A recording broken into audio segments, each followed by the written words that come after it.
अगर कुछ करना पड़ा तो मुसलमान दुनिया भी सारी इकट्ठी हो जाएगी, जिसमें पाकिस्तान और सऊदी अरब तो हैं ही हैं। पाकिस्तान और सऊदी अरब तो हैं ही हैं, और पाकिस्तान, सऊदी अरब, तुर्की can give a very clear message to Israel कि क्या करना है और क्या नहीं करना। So obviously Pakistan will definitely stand with तुर्की, just to give you an understanding.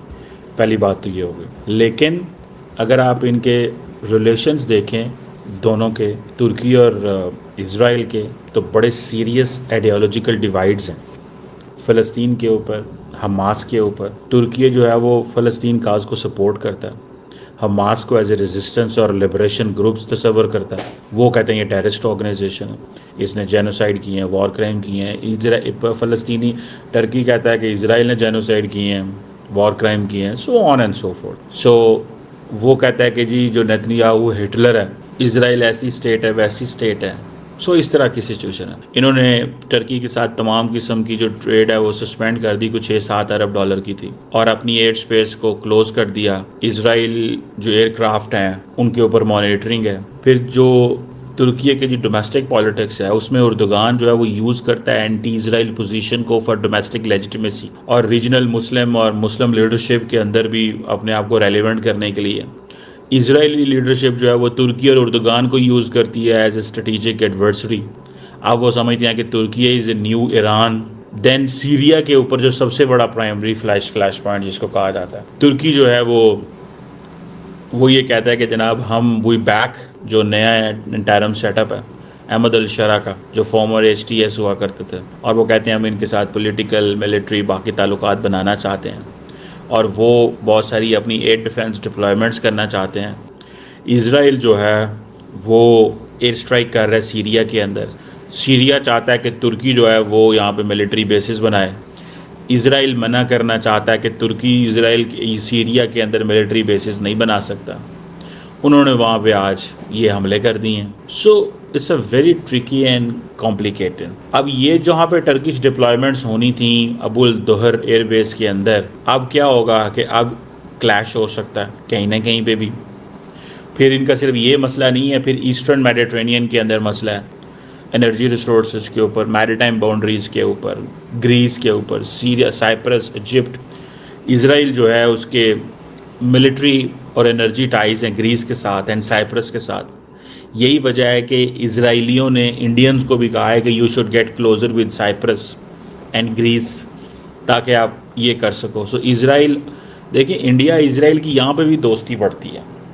So overall जो ब्रॉडर मिडल ईस्टर्न इन्फ्लुएंस है उसमें ज़ारी बात है एक नई सिचुएशन है। इवन सिर्फ यहाँ चीज़ें नहीं होती, सोमालीलैंड के अंदर आप आ जाएं, कतर के अंदर आ जाएं। सो इट्स वेरी सिर्फ यहाँ पे मसला नहीं है इज़राइल का और तुर्की का मसला, जैसे फॉर एग्ज़ाम्पल अर्मीनिया के इशू के ऊपर भी है। इज़राइल रिकग्नाइज़ करता है कि जनाब के जेनोसाइड हुआ है अर्मीनिया के अंदर, जो कि सारी बात है वो इल्ज़ाम लगाते हैं उसके ऊपर। सो मुझे ऐसे लगता है कि and way does Pakistan stand, way does ऊपर। अब इज़राइल को ये भी प्रॉब्लम है कि अगर उन्होंने F-35 दे दी है, US एडवांस आर्म्स सेल्स जो है वो उसको दे दी, तो फिर क्या होगा? समझ रहे हैं आप? तो that's getting very tricky in my sense. और बहुत जल्द है कि ये जो मिलिट्री एग्रीमेंट है इसका टेस्ट होने वाला है, बहुत जल्द है, बहुत। It's too early, I would say it's not that far away कि जब पाकिस्तान, सऊदी अरेबिया, तुर्की जो है वो कहीं ना कहीं पे इस मिलिट्री एग्रीमेंट का एक वो करेंगे। इसका टेस्ट हो जाना है, कीप दिस इन माइंड, इसका टेस्ट हो जाना है, होना ही होना है। अब कैसे होगा, क्या होगा, मुझे नहीं इस चीज़ का पता, किधर हो सकता है, और उसकी भी बातें की जा सकती हैं। मुझे ऐसे लगता है कि जो लोग हैं जो इस पूरे निज़ाम को चला रहे हैं, इस पूरे चीज़ों को देख रहे हैं, they must appreciate and see this कि अगर आप इज़राइल को नहीं रोकते, आप देखिए ना व्हाट्स द लॉजिक। इज़राइल कहता है जी मैंने तो 5% जो तुर्की ने तो 5% टेरिटरी के अंदर वो की हुई है, कब्ज़ा किया हुआ है, उसने तो 5% टेरिटरी के अंदर वो किया हुआ है, कब्ज़ा किया हुआ है, हमने तो नहीं किया हुआ। तो ये चीज़ें जो हैं they are obviously they are of the view. और अभी मैं देख रहा था कि अगर मैं आपको दिखाने में कामयाब हो जाऊं कि टर्किश इसराइलियों का क्या व्यू है, what is the Israelis view, क्या है इसराइल का क्या व्यू है और वो क्या समझते हैं कि what is going to be in coming days and time and all this. बहरहाल इसको हम वो जैसे कहते हैं ना, we have to see this very very carefully कि बेसिकली मकसद क्या है। सो मुझे ऐसा लगता है कि कहीं ना कहीं पे जो लीडरशिप है इन इज़राइल वो समझती है हमारे पास इलेक्शंस भी आ रहे हैं और मौका भी अच्छा है and we need to get involve in this. ये ज़रा सुनिएगा, ये है इज़राइल जो सीरिया के अंदर आ गया और कहता है कि तुम सीरिया के अंदर भी नहीं आ सकते। अब टर्की क्या करेगा? क्या टर्की वहाँ पे मिलिट्री बेसिस बनाता है, जंग होती है तो क्या पाकिस्तान उसमें शामिल होगा? हमारा तो सॉवरेन एग्रीमेंट है, we have to be there. अब सारी बात है इसमें क्या तुर्की सिंगल हैंडेडली फैसला ले रहा है? That's a question, interesting question.